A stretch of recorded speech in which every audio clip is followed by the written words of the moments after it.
and South, the miniseries, the Hazard family, the family from the North, that was their house. Oh. And the filming of The Notebook. When Allie and Noah went out late, they come home at 2 a.m. and they go in Allie's house and shut the door. They're in that house. I don't know if y'all saw the lead glass doors on the front of the house. If you did, they show those in The Notebook, but they show them from the inside. Now the outside of Allie's house was Boone Hall Plantation, which is across the Cooper River over that way. So, I was hoping it wouldn't rain just because Chris saying, "Where's your reflectors in your life?" Chris will get over it. Yeah, he's over it. Yeah. He's from another company. I know. Y'all look at this beautiful home here. I told y'all George Walton Williams' oldest daughter inherited that one. Well, his youngest one woke up on the day of her wedding. There was a note on her pillow that said, "Martha, on the day of your dreams, build the house of your dreams. Love, Daddy." And there was $75,000 attached. And she built this beautiful Queen Anne Victorian home. The park over here is White Point Garden. The trees are live oaks. Live oaks are green all the time. The new leaves push out the old leaves. Live oaks. Now when these trees weren't here, Indians sat out here eating oysters and throwing the shells out here. And this was all bleached out white from the sun.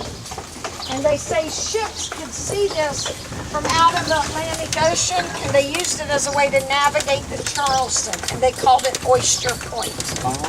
Now today it's White Point Garden, various statues and monuments to different battles and wars out here. Okay. The wall running around here is the battery, a wall of fortification. That's the Ashley River, that's the Cooper River. Both named for Lord Anthony Ashley Cooper, head of the 8 Lords Proprietors who founded Charleston. Is this sweet water then? I'm sorry? Is this sweet water? It's not ocean water? It's not ocean It is water? ocean, it is salt. Why is it called river then? Because, and that's what somebody was saying the other day, we call rivers things that aren't rivers. But this goes way up into the, Ocean. up into the city, up into the land.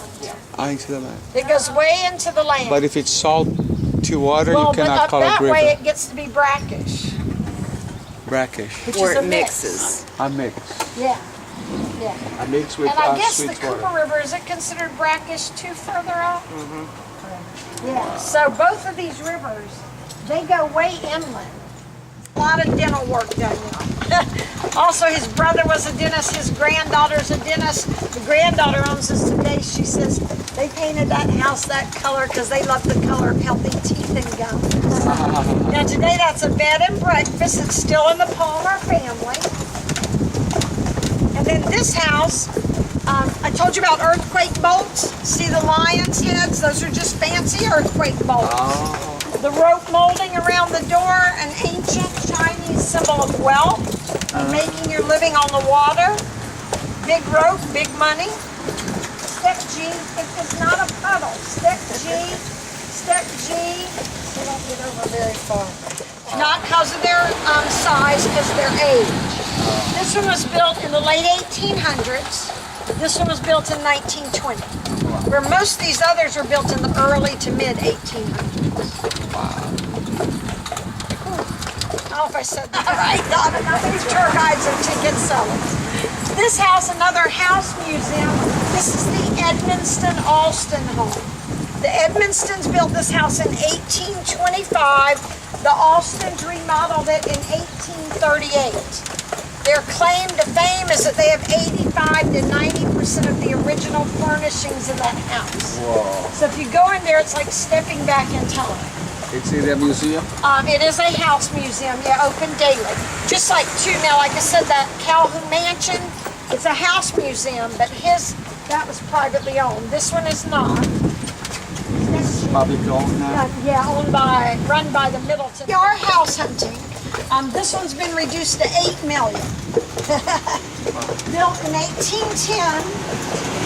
They have a garage, it says, which you see the garage. You can drive through both ends of that garage. They also say they have a pool. I haven't seen the pool. Some of us think maybe they're trying to pass that off as the pool, right? Yeah. And two, you might notice we're headed uphill. 40% of the peninsula today landfill. So a lot of this filled. We had a lot of marshland. We had mill ponds for rice and lumber. And the city filled all this in to make this nice, beautiful peninsula. I hope this is single home is a floor plan, not an architectural style. And what they are is one room wide to the street, couple of rooms deep, with the porch or the piazza on the south or the west side. The main entrance to these houses, you might see, is about halfway down the Rainbow Road, like some people know it for its name and its colors. But it's actually the longest cluster of pre-revolutionary Georgian row homes in America. Wow. So these are built before the Revolutionary War. Now, what they were stores on the first floor. The upper floors were the shop owners' homes or residences. The streets over here, you see they have the word wharf attached to them, because that's what they were. They were wharves. This was water. I told you 40% of the peninsula today landfill. So ships would pull up here, they would unload their goods, they would carry them across the street here to be sold. Now, after many years of business going on here, people coming in off the water and hanging out here, this area became real run down. It's like a slum area. But I'm saving up all my tips to either become a snob or SOB. Whichever works Somerville be out. considered? Huh? The knots? What was that? Somerville? Somerville. Right back there, that new asphalt that was blacker than everything else. Max wouldn't walk on it. I guess he thought it was wet. Yeah. Max is not the horse to have on a rainy day. It's a schizophrenic horse. Yeah, yeah. Schizophrenic. I mean, he'll just avoid, like, that's what, when he walked away, let's see Calhoun back to where he belonged, and we had not, so guess what? We dug him up, carried him back across Church Street, put him back in his original grave. Now, some of us think maybe he roams the street out here at night, not sure where he belongs, but St. Philip's has a sign in their cemetery that says the only ghost in their cemetery is the Holy Ghost.